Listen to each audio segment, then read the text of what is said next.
બધા લોકો આજની જે માર્ગશીરની વ્યવસ્થા છે એમાં કૈલાસ યાત્રા કરી શકવાના નથી.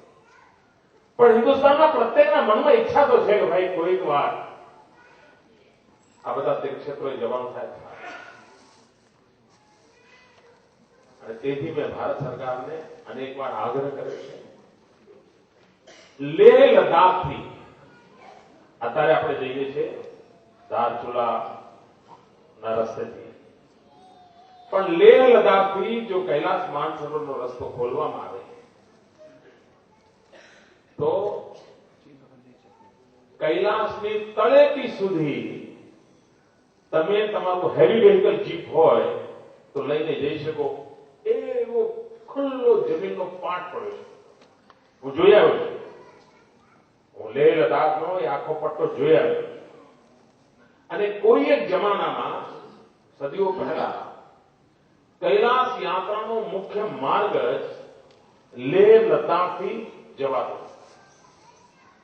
અને એ માર્ગ, જેમાં હું હેલિકોપ્ટર વિમાનની વાત નથી કરતો, લેહ લદ્દાખથી તમે આ યાત્રાનું શરૂ કરો તો 7 દિવસમાં તમે જઈને પાછા આવી જાઓ.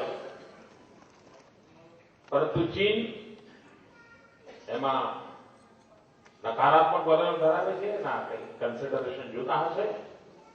પણ ભારતે મનમાં રાખવું જોઈએ ને આ મિશન માટે પ્રયાસ કરવો. અને જ્યારે જ્યારે ચીન સાથે વાટાઘાટો થતી હોય ત્યારે પોતાનો લેવો જોઈએ. અને તો હિન્દુસ્તાનમાંથી 2 લાખ થશે. લાખોની સંખ્યામાં લેહ લદ્દાખ જનારા યાત્રીઓની સંખ્યા વધશે, જે સમગ્ર ત્યાં લેહ લદ્દાખની ઇકોનોમીની અને કાશ્મીરની આખી સમસ્યાના સમાધાન માટેનું કારણ બનશે મિત્રો. અને બીજું, સામાન્યમાં સામાન્ય યાત્રી આ પરમાત્માના અદભુત નજારિયાને અનુભવી શકશે.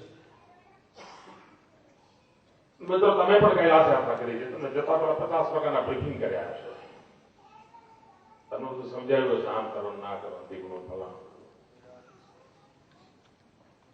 પણ એક વાત નિશ્ચિત છે, જે પ્રકૃતિ પ્રેમના કારણે કૈલાસ યાત્રા કરે છે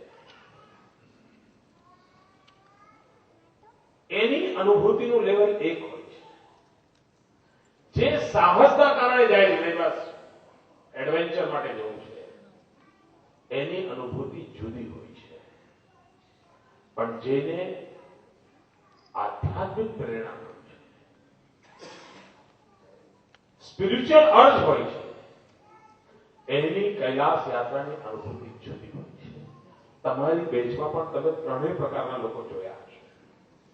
કેટલાક સાહસ છે, મજા આવે છે, દોડવું છે, ચડવું છે, ચાલવું છે, બરફની અંદર જવું છે વગેરેના કારણે. કેટલાક પ્રકૃતિ માટે આવે છે. પહેલા 2-3 દાડા તો એટલા બધા ફોટા પાડે ને હો થઈ જાય. 5મા દાડાથી બધી વાત આજ સુધી કેમેરા કાઢે જ નહીં.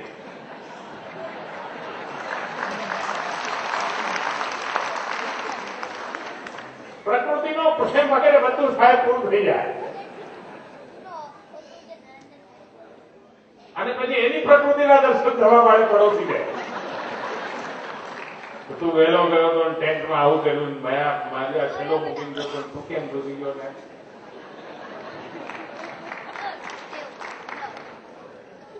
એટલે તમારી બધી વાતો જાહેરમાં નહીં કહું.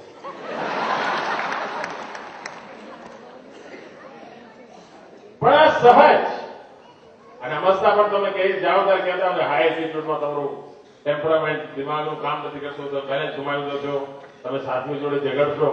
અને મિત્રો જયારે નીકળ્યા હોય ને ત્યારે ઓમ નમઃ શિવાયનો નાદમાં 25ની બેચ હોય તો 25નો એક સ્વર હોય. અને પાછા આવતા હો ત્યારે પેલો બોલાવે ના બોલે, આ બોલાવે પેલો ના બોલે.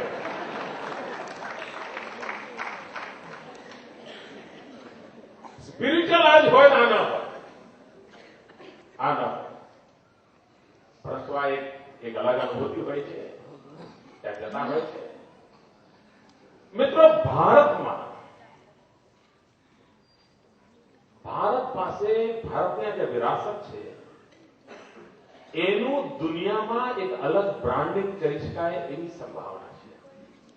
પણ કમનસીબે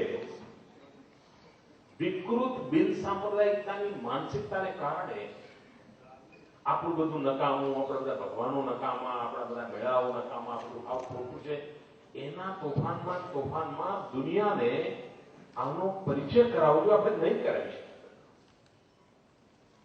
એક ઓલિમ્પિક ગેમ થાય, એ ઓલિમ્પિક ગેમમાં કેટલા લોકો આવ્યા, કેવી મેનેજમેન્ટ હતી, કેવી સુવિધાઓ ઉભી કરવામાં આવી હતી, એના અંગે જે તે દેશ ઓલિમ્પિકનો હોસ્ટ કન્ટ્રી એક દશક સુધી ઓલિમ્પિક ગેમને હોસ્ટ કરવાના મુદ્દા પર દુનિયામાં પોતાની શક્તિની વાહવાહી કરાવતો ફરતો હોય છે. એને ખબર છે કે દુનિયાને મેં આ રીતે સાચવી છે, એનું ગ્લોબલી માર્કેટિંગ કરી છે અને પછી 10 વર્ષ સુધી કમાણી કરતો હોય છે.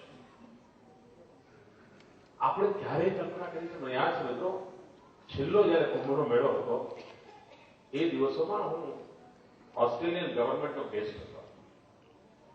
એ લોકો મને બધું પૂછ્યા, આપણું કઈ વાતો કરે, મને મારા જે સંસ્કાર છે હું આમ તેમ બધું લઈ આવું. મેં કહ્યું તમને ખબર છે કે અમારો દેશ કેવો છે? તો અમારા દેશની નું સામર્થ્ય એટલું બધું છે, શક્તિ એટલી છે કે અમે દરરોજ ગંગાના કિનારે એક ઓસ્ટ્રેલિયા વસાવીએ છીએ. જયારે કુંભનો મેળો હોય ને મિત્રો, કુંભનો મેળો, ત્યારે ગંગાના કિનારે એક ઓસ્ટ્રેલિયાની જેટલી જનસંખ્યા છે એ ગંગા કિનારે સ્નાન કરવા માટે ડેલી આવતી હોય છે. અને ત્યાં કોઈ મોટો સ્ટેમ્પેડ થઈ ગયો અને લોકો ગુજરી ગયા, મોટો એપિડેમિક થઈ ગયો અને લોકો મરી ગયા, કાંઈ ખબર નથી આવતી. આપણે કલ્પના કરી છે મિત્રો, કેટલી મોટી અદભુત સમાજની શક્તિ હશે જેના કારણે આટલી મોટી વ્યવસ્થાનો આકાર લેતી હશે. પણ આનું જે રીતે માર્કેટિંગ કરવું જોઈએ, બ્રાન્ડિંગ કરવું જોઈએ, એમાં આપણે કોણ જાણે કે હિચકિચા નહીં તો આગળ. અને પછી શું થયું? એનું એક વિકૃત પાસું દુનિયામાં પહોંચ્યું કે ભાઈ કુંભનો મેળો હોય, બધા નાગા બાવા આવ્યા હોય, કેમેરા લઈને નીકળી પડે. આના સિવાય કોઈ કામ નહીં મિત્રો. એના રિયલ સ્પિરિટને દુનિયા સાથે પહોંચાડી છે. માત્ર એનું મેનેજરિયલ પાસું, કેવી રીતે જુદી જુદી ભાષા, જુદા જુદા દેશ, જુદા જુદા લોકો કેટલે દૂર છે, કેવી રીતે એને આવીને એક માળાના મણકામાં ગોઠવાઈ જાય છે. સંપૂર્ણ ભિન્નતા ધરાવનારા બે મઠ કેવી રીતે સાથે મળીને કામ કરે છે. પરંતુ આપણા સામર્થ્યનો દુનિયાને આપણે પરિચય નથી કરાવતા. અને એનું મૂળ કારણ આખી દેશ આઝાદ થયો ત્યાંથી ઊંધા પાટે ચડી ગયો. અને એના કારણે